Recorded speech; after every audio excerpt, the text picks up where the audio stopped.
Hi, I'm Lucas, and I'm going to talk to you today about telecommuting, or the new way to work from home. I call it the new way to work from home because everyone used to work from home. They used to make goods and sell them from their house. There was no traveling involved, whether they were a farmer or a blacksmith, everything happened in the household.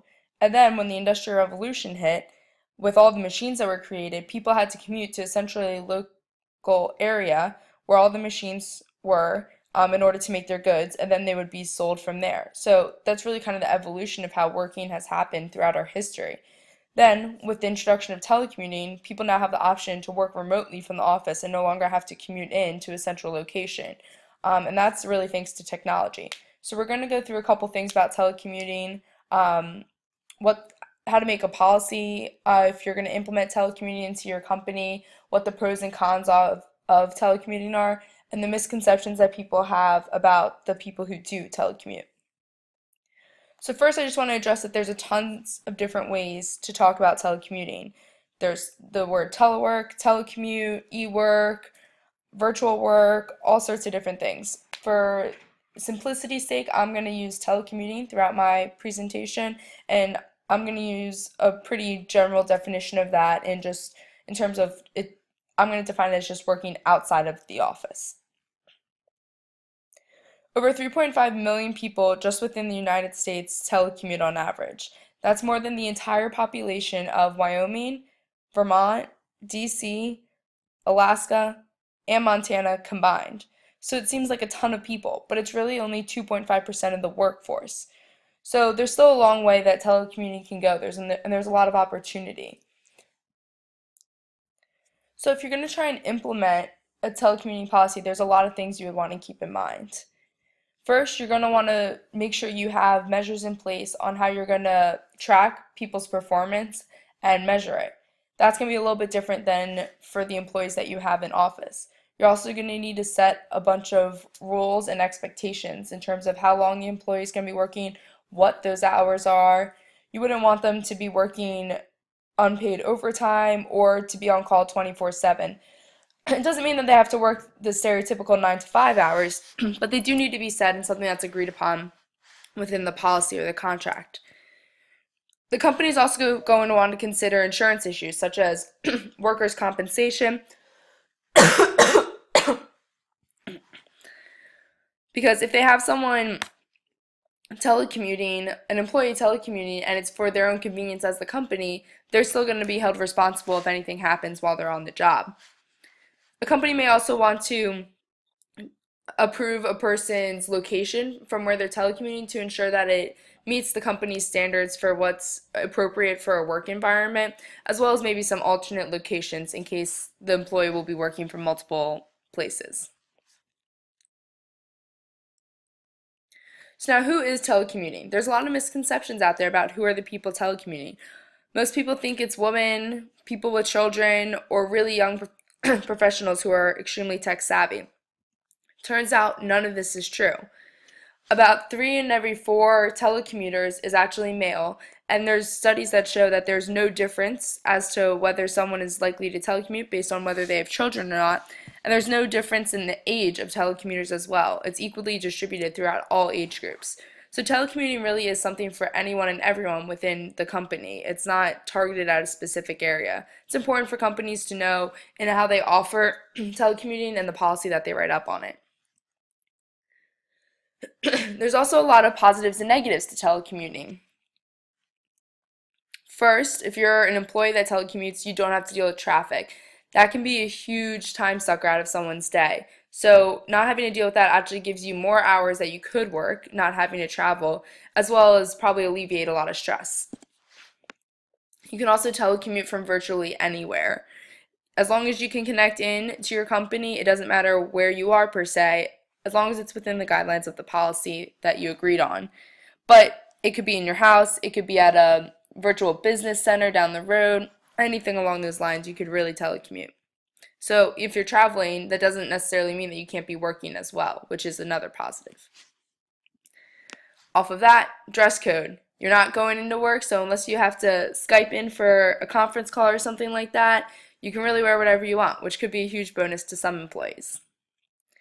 Studies have also shown that telecommuting actually increases an employee's productivity.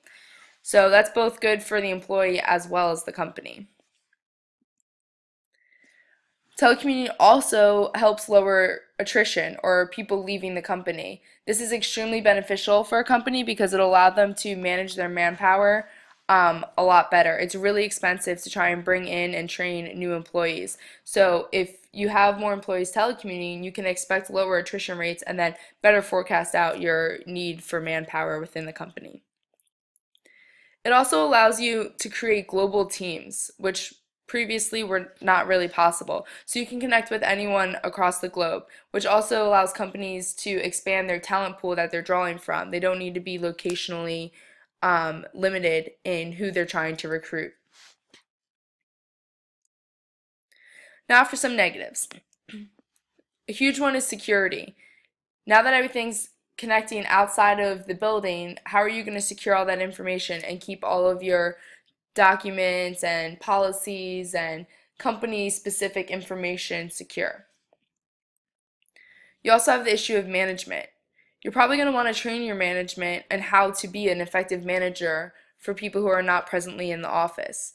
It's a pretty different not having the physical contact with the manager and the people that they manage and having to do it by telecommuting. So there's a lot of things to take into consideration there, and it kind of ties back into the idea of how you're going to measure and analyze an employee's performance if they're telecommuting. You also want to figure out how you're going to effectively manage telecommuters.